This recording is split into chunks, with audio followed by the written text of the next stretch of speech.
O número de andarilhos se multiplica dia a dia em Ribeirão. O poder público pouco faz para reverter essa situação. A abordagem dos pedintes em semáforos já faz parte do cotidiano. Recentemente, um homem teve o carro esmurrado porque se negou a dar dinheiro. Para este aposentado, não dar o dinheiro ao pedinte gerou um prejuízo maior. O carro danificado e vários insultos. O caso aconteceu recentemente em um dos cruzamentos da Avenida Caramuru, em Ribeirão Preto. O andarilho carregava uma placa dizendo que tinha fome e abordou a vítima em um semáforo. Foi de manhã. Eu estava indo sentido ao centro e parei naquele semáforo e o rapaz pegou e abordou a pessoa que estava na frente, né? A pessoa não deu dinheiro, aí ele me abordou, eu dei sinal para ele que também não ia dar dinheiro, ele pegou e esmurrou meu carro e falou um palavrão. Esse cenário é muito comum e não se limita apenas a uma região da cidade. Os motoristas se sentem pressionados. Eles não sabem qual vai ser a reação do pedinte quando não recebe dinheiro. Em Ribeirão Preto se tornou uma situação crônica já. Você não pode mais parar em semáforo, você não pode ir Você vai numa igreja, você vai a um velório, você vai a um hospital, a um estádio de futebol. Em todo lugar que você vai hoje, você depara com essas situações. Porque eles vivem pelas ruas 24 horas. E, infelizmente, não sabemos o que passa na cabeça dessas pessoas. Nessa imagem flagrada por nossa equipe, um homem jovem faz contato com os motoristas. Ele recebe várias negativas e se irrita, jogando a placa no chão. Isso acontece mais vezes. Algumas atitudes são essenciais para que os motoristas não se coloquem em uma situação de vulnerabilidade. Qual a melhor orientação?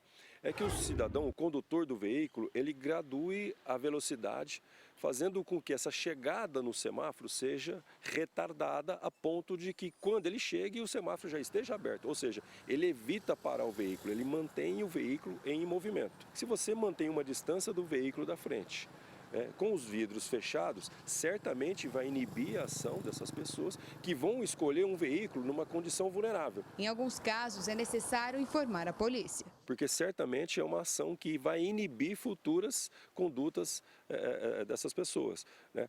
Por menor que seja, se ela se sentir constrangida, de repente é um idoso, de repente é uma mulher, né? Grupos mais fragilizados, ele se sente constrangido, ele se sente ameaçado. Nessa condição, liga o 90 e aguarda o contato com a viatura. Para o especialista em segurança, o assunto é mais grave do que uma simples ocorrência. Ele foge do padrão de uma fiscalização passível de multa. A cobrança é por atitude do poder público. É um fato social, a pessoa faz daquilo ali uma renda, de alguma forma ou de outra, ela precisa daquilo ali. Então, na verdade, a ação de segurança pública apenas vai mudar o local de atuação desse grupo. Eles chegam numa condição precária, uma condição social ruim, eles não têm onde morar, eles não têm recursos para se alimentar, dificilmente vão arrumar um emprego, né? E diante de um poder público omisso, né, há fortes tendências de eles praticarem, né, alguns delitos, partirem para o vício. Thaís Mantoani para o Jornal da Clube. A Secretaria de Assistência Social disse que realiza abordagens de pessoas em situação de rua que recebem atendimento. Muitas delas são encaminhadas à casa de passagem. A Secretaria ressalta que o atendimento não é compulsório. Agora ao vivo, Rafael Aguiar traz mais informações. Rafael.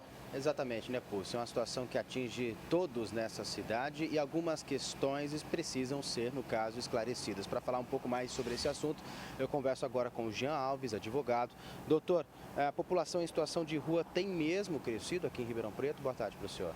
Boa tarde, Rafael, Paulo Pucci e a você que nos assiste. Infelizmente, né, a crise econômica e somado aí os 13 milhões de brasileiros que perderam seu emprego formal são fatores que têm contribuído para o aumento da população em situação de rua. Não é um fenômeno que tem crescido somente em Ribeirão Preto, mas em grandes capitais, sobretudo em São Paulo. Já nesse caso, de quem é a responsabilidade?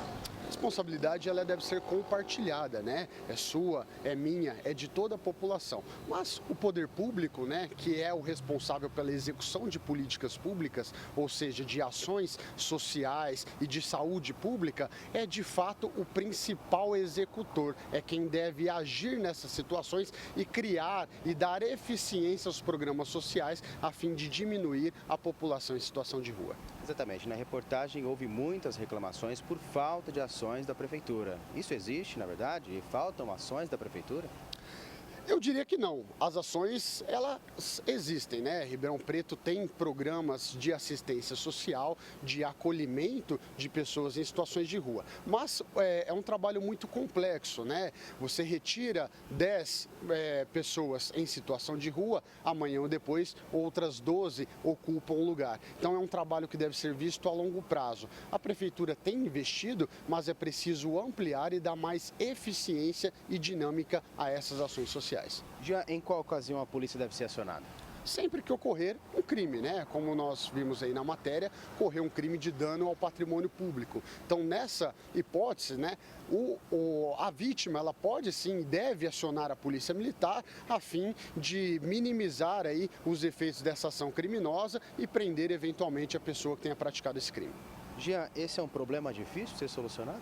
Sim, com certeza. O que eu gostaria de chamar a atenção da população é que se trata de um caso pontual, né? Não é possível criminalizar as pessoas em situação de rua de uma forma generalizada, quando na verdade Ribeirão Preto apresenta índices que demonstram o contrário, né? São essas pessoas que são vítimas da sociedade, já sofreram lesões corporais, homicídios, as pessoas põem fogo nessas pessoas em situação de rua. Então é possível ter cuidado para não transformar um caso pontual em que houve dano ao patrimônio de uma pessoa para criminalizar as pessoas que estão em situação de rua.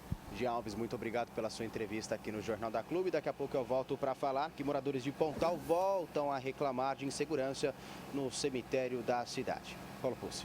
Até já, Rafael.